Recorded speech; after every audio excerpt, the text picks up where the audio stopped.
Outra parcela da população que precisa lutar muito para não ter seus direitos violados é a que está em situação de rua.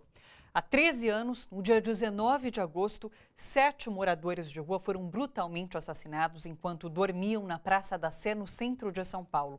Investigações na época apontaram que os crimes foram cometidos com o objetivo de silenciar moradores que sabiam do envolvimento de policiais com o tráfico de drogas na região central. Por isso, o 19 de agosto foi transformado no Dia Nacional de Luta da População em Situação de Rua. E para lembrar a data, será realizada em São Paulo a Virada da População de Rua, que começa amanhã, quinta-feira, e termina na sexta-feira, dia 19. Para conversar com a gente sobre essa virada, nós convidamos o Darcy Costa, que é coordenador por São Paulo do Movimento Nacional da População de Rua. Seja bem-vindo, Darcy. Obrigado e boa noite. Darcy, essa virada, ela é justamente para fazer uma crítica, para protestar contra a violência contra pessoas em situação de rua e a impunidade, é isso? Sim. Essa virada ela vai trazer a memória, né, desde 2004, quando ocorreu, né, em 19 de agosto, essa chacina na Praça da Sé. E nós estamos vivendo isso ainda nos dias de hoje, com a morte do Ricardo, né, e consequentemente, logo depois de uma semana, do seu parceiro, seu amigo, o Piauí, né, que foi uma morte de forma indireta. Sim. Essa impunidade marca todos os casos que têm relação à violência a pessoas em situação de rua? Sim, marca demais, porque o que a gente vê não é uma justiça, não existe uma justiça social de fato, né, com esse segmento da população. Inclusive uma população que nunca foi contada antes no IBGE, né, que com a chacina, o sangue derramado, né, na Praça da Sé, que trouxe um pouco essa visibilidade. Sim. Assim como também o Ricardo, ali na região de Pinheiros, né, a comoção que a vizinhança, né, as pessoas que moram naquela região, viram a forma brutal que a polícia tratou uma pessoa por estar em situação de rua, né? Sim. Essa comoção da população em Pinheiros em relação a esse caso, você acha que foi uma situação específica ou é uma tendência? As pessoas estão olhando mais para pessoas em situação de rua? É uma revelação, né? Porque enquanto a polícia ela sempre agiu assim nas periferias, né? E sempre esteve longe dos olhares, né, das pessoas que moram no centro, né, e nos bairros de Pinheiros, Vila Mariana, enfim.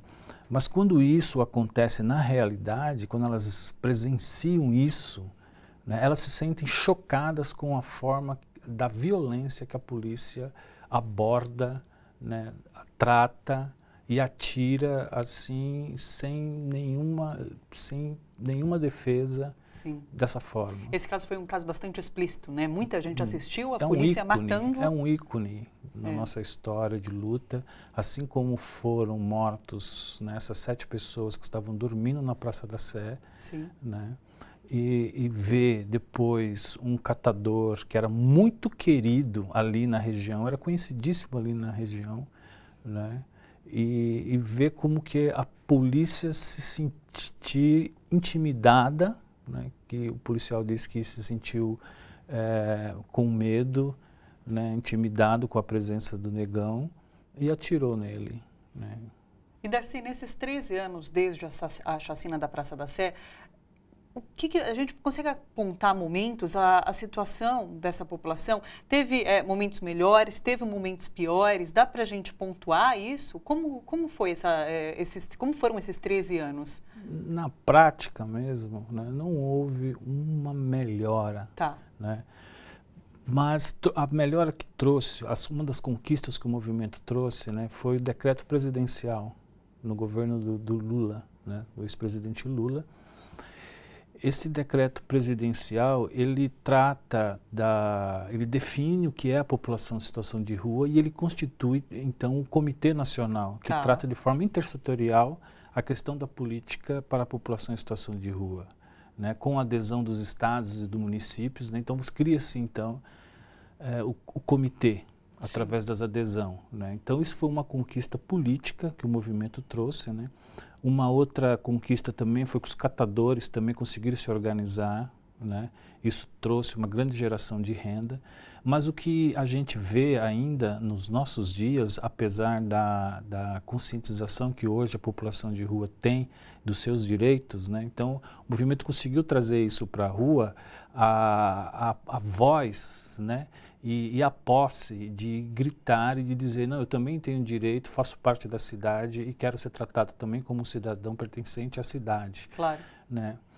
Mas a gente vê que o número vem aumentando de forma assim, sabe, alarmante, né? E a pressa com que o governo hoje tenta resolver a questão da população em situação de rua faz com que a limpeza urbana, né, a GCM e a tropa de choque, o IOP, entrem em conflito com a população em situação de rua. Né? Então, o que a gente vê hoje é um retrocesso do início em que começamos a lutar, trazer essa visibilidade, né, que a população de rua ela precisa de uma política, né, voltada de inclusão, né, de acesso, de acessibilidade. E como você julga essa política que está acontecendo agora na capital paulista do prefeito João Dória? Repressora. A população ela vê aquilo que está muito próximo dela. Então, o que ela enxerga próximo dela? A limpeza urbana tirando a sua geladeira, porque ele não tem casa para morar. Então, se ele está debaixo de um viaduto, é lá que ele vai colocar uma geladeira dele, né? É lá que ele vai pôr a televisão dele, é lá que ele vai pôr a cama dele, ele vai colocar umas tábuas, umas telhas, e ali ele vai formar uma casinha para ele. E essa política de limpeza que tira tudo isso, o que quer? Pois é. Né? Ela quer trazer uma cidade linda que, para quem está em situação de rua, não tem significado nenhum. Claro. Né? O que significa, então, para ele, quem está em situação de rua? Cidade linda é colocar a GCM, né, que o arrasta a uma viatura e depois leva para uma delegacia, que tira as únicas coisas que eles têm, que eles ganham, né, de doação, que eles compram com trabalho através da reciclagem e levam depois para um depósito sem lacre, violando o próprio decreto do próprio prefeito que o decretou. E trazem também a tropa de choque, o Estado manda a tropa de choque, né, para apoiar a GCM e apoiar a limpeza urbana. Então, a população em situação de rua não consegue enxergar nesse contexto, nesse cenário, uma cidade linda. É claro. Né? Darcy, falando sobre a virada, ela começa na tarde de amanhã, quinta-feira, com uma concentração na Praça do Patriarca, depois tem uma caminhada até a Praça da Sé. Fala um pouquinho sobre essa programação, então, para a gente. Então, às 17 horas, vamos nos concentrar na Praça Patriarca e ali a gente vai ter um momento de fala, um momento político, né? Onde alguns parlamentares estarão presentes, falando, né? Trazendo, principalmente os parlamentares que têm uma afinidade maior, que sempre esteve junto do lado da população em situação de rua, como o caso do Suplicy, né? A Soninha, o deputado Newton Tato, o Carlos Bezerra, que agora está apresentando um projeto de lei, né, na LESP. Sexta-feira? E na sexta-feira, e logo em seguida vamos ter um ato ecumênico, né, às 8 horas. Na Praça da Sé mesmo, no dia 17. Logo em seguida, esse ato ecumênico, aliás, esse ato político, a gente vai ter um ato ecumênico, né, vai ser presidido pelo padre Júlio Lancelotti, que tem uma aproximação muito próxima da rua, né, um vigário do povo da rua. E depois, logo em seguida, a gente vai ter alguns momentos culturais e a gente pretende, então, passar a noite um momento cultural, né? E depois, no dia seguinte, a gente pretende sair numa caminhada, né, até a Câmara Municipal. Chegando na Câmara Municipal, vamos ser recebidos pela Escola Parlamentar, né? E lá, então, a gente vai discutir um pouco sobre o plano, a PL, né, que o vereador Suplicy está querendo apresentar na Câmara, né, o plano de habitação também, que foi construído 2 colunas, né, uma focada na população em situação de rua e hoje quem mora no Cortiço, né, uma conquista também. Tá bom. Sucesso para vocês na virada, então. Que aconteça com todo o sucesso. E muito obrigada pela sua presença aqui, Darcy. Nós que agradecemos. Obrigado. Obrigada.